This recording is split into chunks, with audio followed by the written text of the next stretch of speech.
Hello, welcome back to the Premier League Review Part 2. Today we're going to be talking Arsenal and what Mikel Arteta needs to learn from Pep Guardiola quickly to win the title. We're also going to be diving into a little bit of Ollie Watkins. He's been brilliant in the Premier League. Arsenal fans, get into the chat. Would you take him in the summer as a second striker? Maybe a third striker?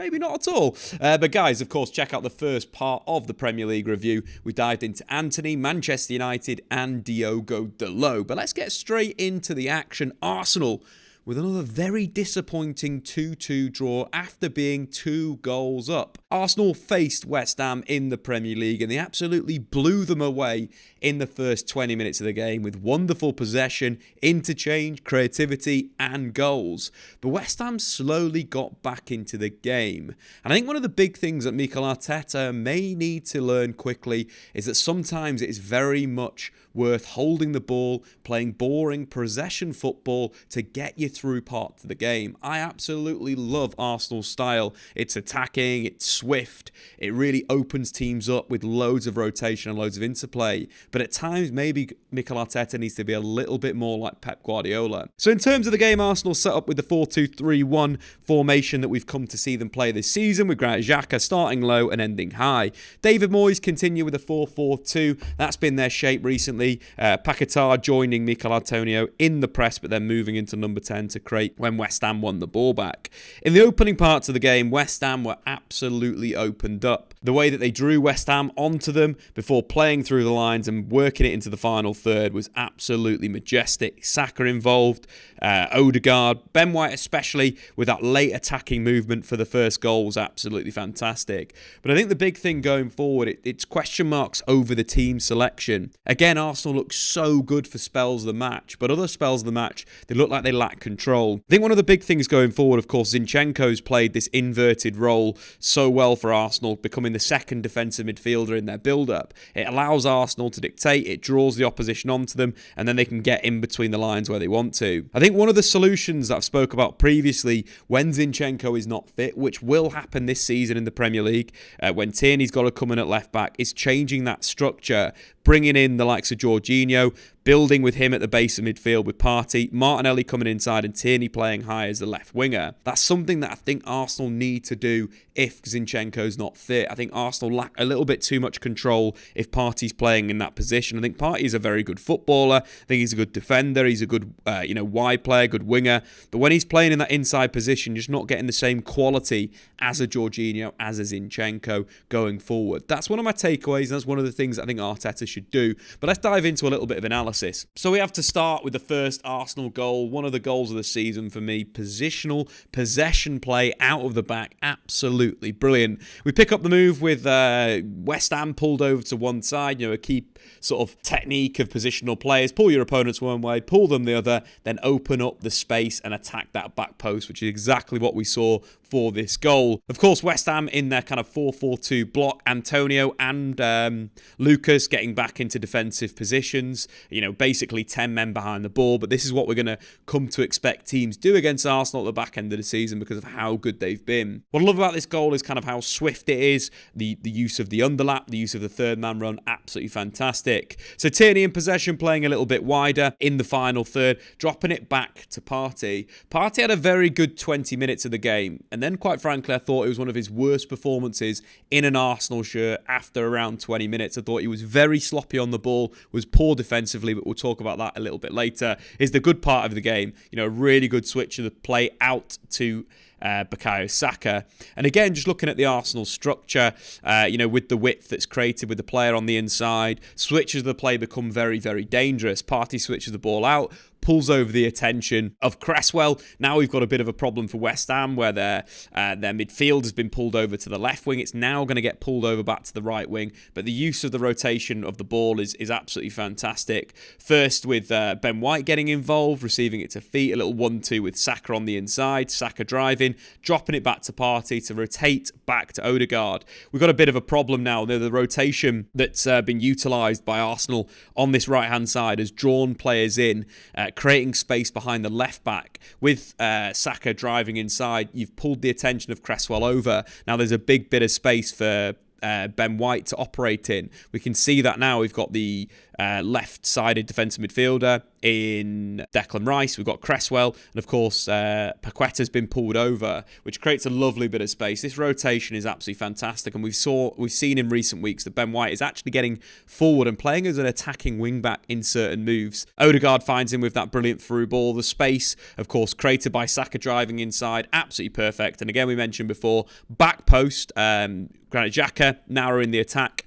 Gabriel Jesus moving out of that central striking position as he did time and time again against West Ham, and a really simple tap-in for Arsenal to score a fantastic goal, one of the best in the Premier League this season. That was brilliant.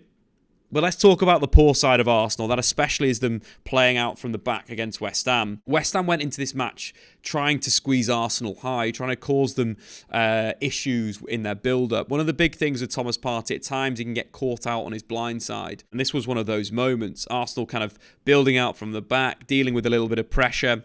First from Lucas, and then a little bit from Jarrod Bowen. From this position, there isn't that much problem. Partey has got a lot of space in here. You know, usually we do see two Arsenal players taking up this defensive midfield area. And again, I thought that, you know, obviously hindsight's easy to say this, but playing Jorginho in these games when Tierney's playing, I think is a much better solution, so you have another defensive midfielder in there. But moving forward, there isn't much problem here, and this is very, very poor from Thomas Partey. You know, Gabriel makes a terrible decision to dive in on Lucas, but this is where the goal was scored from. Really poor play from Partey. He's got acres of space, should be receiving that and getting Arsenal through. The issue comes that he scans, he checks his shoulder, but then he doesn't check it again, and he's receiving in a position where you know that pressure's going to come. He knows that Declan Rice or Thomas Souček is going to provide that pressure, but he only checks his shoulder once. Poor from Thomas Partey in that moment, but also the next decision, you know, when the pressures come, again, Partey is,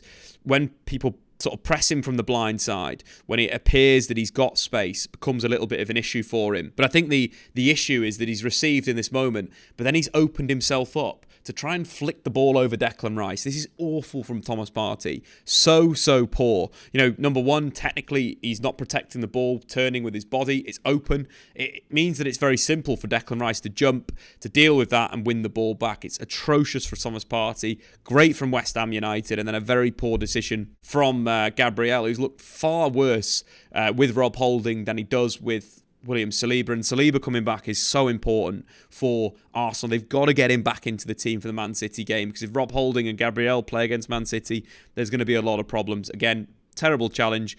And, you know, the penalty is conceded. And that's where it started to kind of rot. And that's where you started to see Arsenal players making very, very poor decisions. Not playing with confidence, not playing forward, and causing themselves more problems than good. And after that goal, what we saw with Arsenal was a real lack of, control on the game. And again, Mikel Arteta didn't really use the substitutions very well. It's something that he potentially needs to take off Pep, that at times, you know, bringing on that defensive midfielder to play two defensive midfielders is better to get control in the game. And, you know, there were moments where Arsenal really struggled to deal with the aggressive side of West Ham, but also in terms of the rest defence. You know, we speak about rest defence a lot in the modern game. Rest defence is how you defensively organise yourself when you're in possession of the football. You know, not only to gegenpress and to counter press to win the ball back when it's lost in midfield, but also to deal with the opponent's counter-attack. West Ham broke with moments with Bowen,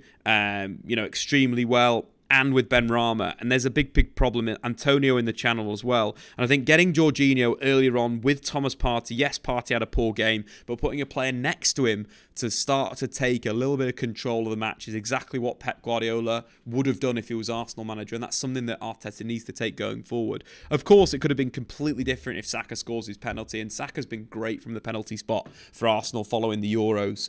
But you've got to take those chances. I kind of think the control aspect of it wasn't quite there for Arsenal. And Liverpool, similar thing, where potentially playing those two defensive midfielders in the second half is a much better way to control the focus of the match. Frustrating for Arsenal, it's the second time in a week that they've lost a 2-goal advantage. Arsenal have picked up 4 draws from winning positions in the Premier League this season, which is the second most in the league behind Brentford. Having that ability to bring that extra DM on, go full control mode, full tiki-taka, causing your opponents problems, to chase the ball, then open them up later on, is really something that we need to see from Arsenal and Mikel Arteta's men. In terms of players that I thought played well, again, Martinelli made the difference in the final third in that first half, has been directly involved in 19 Premier League goals now, which is more than his entire career previously combined in league football. His development's been absolutely fantastic. It's been great to see that. I would have loved to see him in the inside channel a little bit more, because creatively he was very, very good. 3 chances created, 2 shots in the game, grabbed himself an assist. Martin Odegaard scored his 11th goal of the season, the top scoring midfielder in the league this season with 11 goals. He's been fantastic, but I do think Arsenal have got a lot of work to do, and City are just flying at the moment. I think the difference with Arsenal and City right now is that City are getting that 3rd goal, which kills the game. A 2-goal lead, as the cliche says, is a very it's a difficult lead to hold, because 1 goal changes the momentum. We're seeing that too many times. City blew Leicester away in the first 25 minutes of their game. They scored 3 goals inside 25 minutes, and then they went into cruise control. And that's a setting that we need to see Mikel Arteta really develop. I think going forward for Arsenal, they're still in the title race. The game against City is obviously the title decider, but they are 4 points clear.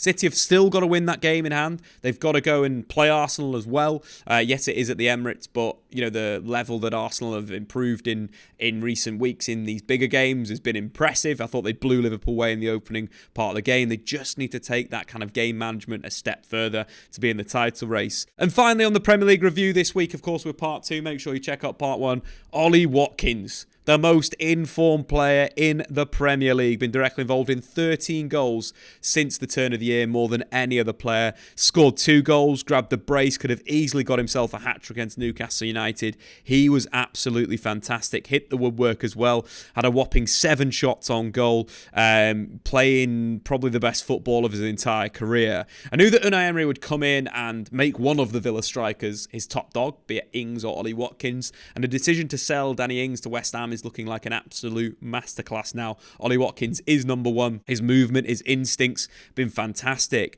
Not only his link play as well, in terms of assists this season, he's got more assists than any other Aston Villa player with 6 in the league. Directly involved in 20 goals as well, which is his best ever return in the Premier League. But the way he leads the line for Aston Villa is absolutely fantastic. We spoke going into the game at the weekend, that 4-4-2 shape is really compact. The narrowness of the 2 wide players to get involved in the play, and we saw that for a number of the goals. Villa really narrowing that attacking midfield line and looking like a narrow kind of 4-2-3-1 with McGinn, with Bundia, and with Jacob Ramsey narrowing up to get behind Ollie Watkins. But the header back for the assist that Watkins got was absolutely fantastic, and he's took both of his goals really, really well. And I think when you're looking at forwards that are developing and growing, you look at players that Unai Emery's worked with, Edison Cavani, Kevin Gramero, Carlos Bacca, turning them all into goal-scoring phenomenons, and now we are seeing that with Ollie Watkins in the Premier League. And if we compare his play to previous years, there's just massive changes in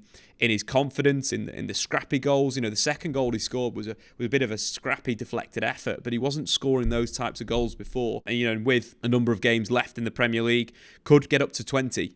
14 goals, 6 assists, as we mentioned so far, averaging 2.4 shots per game, with 1.4 shots on target. It's just vast improvements from previous Premier League seasons in terms of hitting the target. We can see there 0.9 shots on target compared to the 1.4 of this season. He's scoring more, he's getting more shots, he's creating more for his teammates. And as well, if you look at the average positions there, it's a lot more time spent in the left channel, whereas this season, a big red mark in the penalty area. Ollie Watkins, one of the players of the season for me. And the big thing, Arsenal. Could they use another number 9? I know they've got a few we mentioned there, but Ollie Watkins, a boyhood Arsenal fan. Could we see him playing at the Emirates next season? Get into the comments below.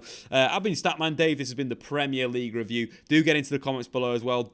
Do Arsenal need to change anything tactically? Let me know, and of course subscribe if you're new. We'll be back very, very soon, or Friday, for the Premier League preview. See you later.